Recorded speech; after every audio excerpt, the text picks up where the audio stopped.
తూర్పుగోదావరి జిల్లా Rajanagaram police station వద్ద మాజీ ఎమ్మెల్యే జక్కంపూడి రాజా రాత్రి నుంచి కార్యకర్తలతో కలిసి నిరసన చేపట్టారు. మల్లంపూడి గ్రామ మాజీ సర్పంచ్ ముప్పిరిశెట్టి వీర చక్రదొర ఆయన కుమారుడు జశ్వంత్ను పోలీసులు అక్రమంగా అరెస్ట్ చేశారని ఆరోపించారు. అర్ధరాత్రి మట్టి తొలకాల వద్ద జరిగినటువంటి ఘర్షణపై జనసేన కార్యకర్త ఫిర్యాదు మేరకు కేసు నమోదు చేసిన పోలీసులు వారిద్దరిని కూడా రిమాండ్కు తరలించారు. రాజకీయ అండదండలతో తమ నేతలపై తప్పుడు కేసులు బనాయిస్తున్నారని రాజా విమర్శించారు. అక్రమ మైనింగ్పై జిల్లా కలెక్టర్కు పలుమార్లు ఫిర్యాదు చేసినా చర్యలు తీసుకోలేదన్నారు. ప్రశ్నిస్తే కేసులు నమోదు చేస్తున్నారని ఆరోపించారు.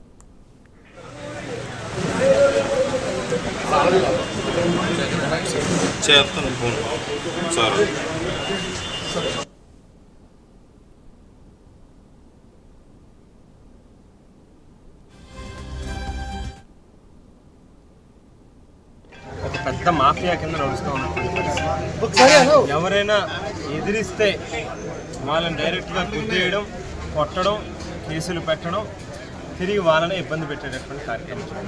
మల్లంపూడి గ్రామం రాజానగరం మండలంలో గడిచినటువంటి 2-3 నెలలుగా స్థానికంగా ఉన్నటువంటి మా సర్పంచ్ గారు కానీ, ఆ చెరువుకు సంబంధించినటువంటి ఆయకట్టు రైతులు కానీ, ఆ చెరువుకి గండి కొట్టారు, బండి కట్ చేసేసారు, మేము ఈ సంవత్సరం పంట వేయడానికి వీలు లేకుండా, సాగునీరు లేకుండా మమ్మల్ని రోడ్డు పాలు చేశారు అని చెప్పి లబోదిబ్బమని పాపం రైతులు గోల పెడతా ఉంటారు.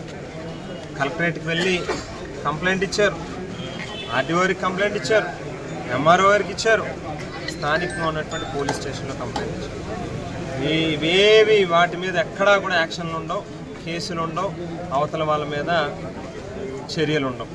కానీ నిన్నటి రోజు ఈ ఇల్లీగల్ మాఫియా బరి తెగించి ఆఖరికి జగనన్న కాలనీలో మట్టి తోలడానికి కూడా సిద్ధపడితే స్థానికంగా ఉన్నటువంటి మా సర్పంచు, అలాగే అక్కడ ఉన్నటువంటి కొంతమంది జగనన్న కాలనీకి సంబంధించినటువంటి లబ్ధిదారులు, అయ్యా ఇదెక్కడ అన్యాయం అని చెప్పని అడిగితే పట్టుకుని సర్పంచ్ని, వారి కొడుకుని, లబ్ధిదారులను కూడా కొంతమందిని పట్టు కొట్టి తిరిగి వాళ్ళ మీద మళ్ళీ కేసు పెట్టి 307 కేసు రిజిస్టర్ చేసేటువంటి కార్యక్రమం చేస్తాం.